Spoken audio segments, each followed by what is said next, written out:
Hi guys, and welcome to my channel. My name is Svetlana, and this is a second video in the playlist that I started last time. I started a playlist for the topic of solitary confinement, and I'm so glad that you guys are joining in because today we're going to cover the history of solitary confinement. We're going to cover how this practice came to be.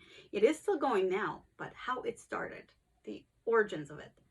So please make sure that you subscribe, ring that bell so that you're notified every time I post a new video, because as I warned you, there'll be lots of videos on this topic, and there's videos on all the other topics as well on my channel.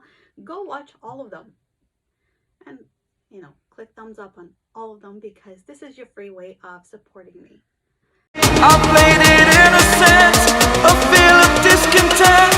I'm finally facing it all, fearless. Alright, so like I said, I did a brief introduction last time, so please watch that video if you want to see the introduction into the series of the solitary confinement videos. So today we're going to be going into the history of solitary confinement. So I actually brought notes because, like I said, I don't want to give you my opinion. I want to give you the research. And history is research. I did a lot. So what exactly is solitary confinement? So officially, it is a form of segregation.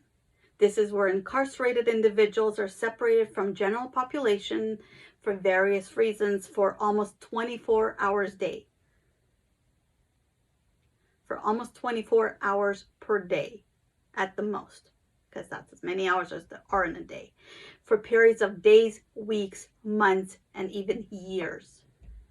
One or two individuals will be locked in a windowless, continuously lit 6 by 9 foot cell with almost zero human contact or personal property.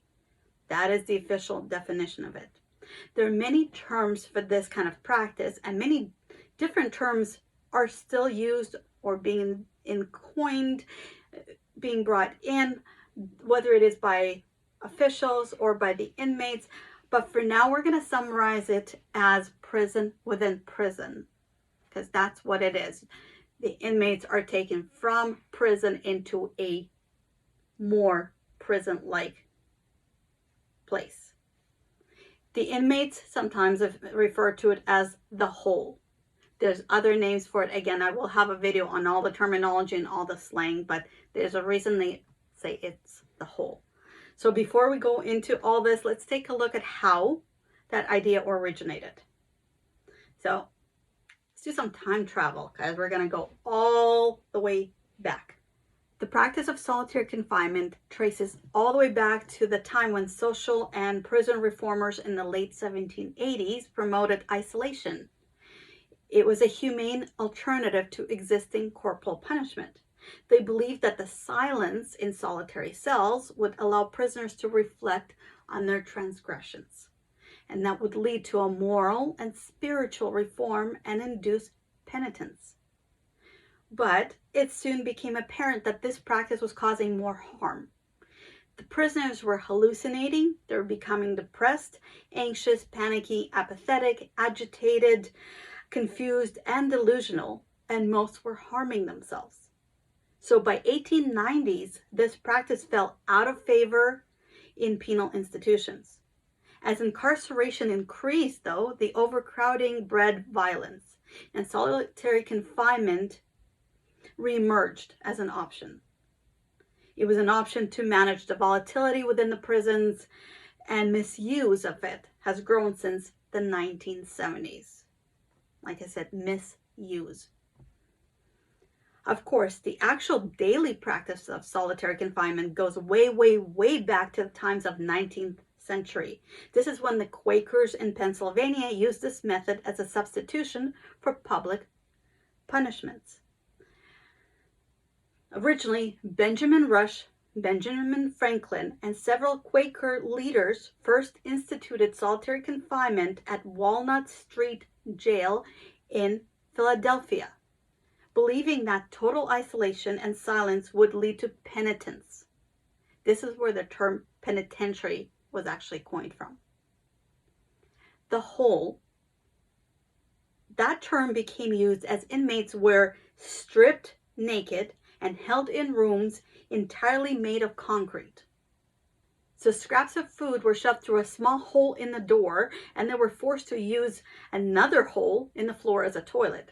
Hence, they start calling it the hole. So Dr. Rush has done the first experiment in 1829 at the Southeastern Pennsylvania Penitentiary. Solitary confinement involved holding an inmate for 23 hours a day in a cell that had a steel door with no visibility of the other side, and the only objects in the room consisted of a bed, toilet, and sink.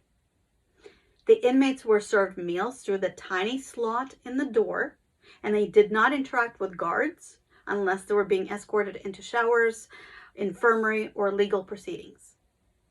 The inmates had no interaction with other prisoners and had very limited and secluded yard time. So this was for reflection and penitence. This experiment just exposed the dangerous effects that total isolation would have on the human psyche when most of the participants committed suicide. So we can honestly see the experiment proved that this was not a good thing. It didn't work.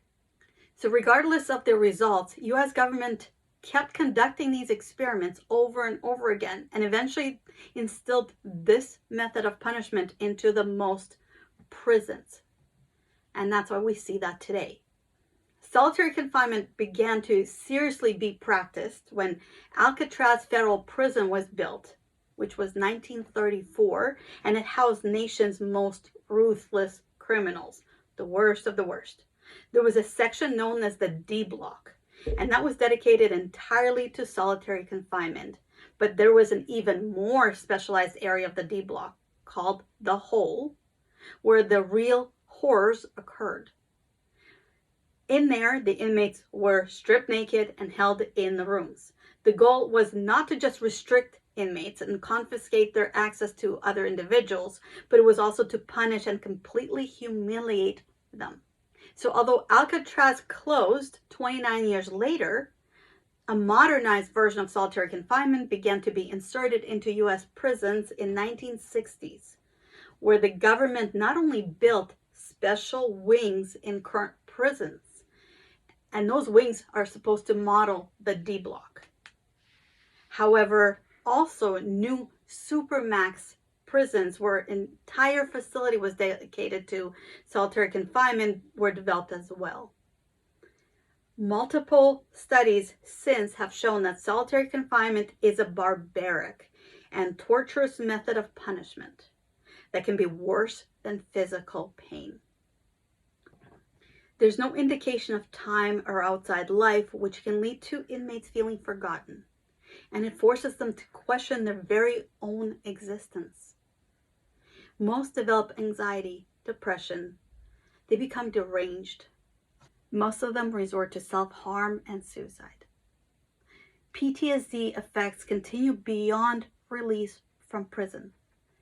In addition to negative effects on the mind, solitary confinement is often used by the guards to target and humiliate certain individuals based on personal biases.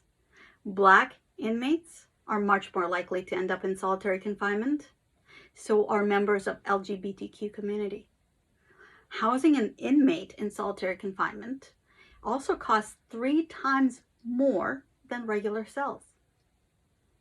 Plus, there is an increase in recidivism and violence rates for anyone who has spent any time in solitary confinement.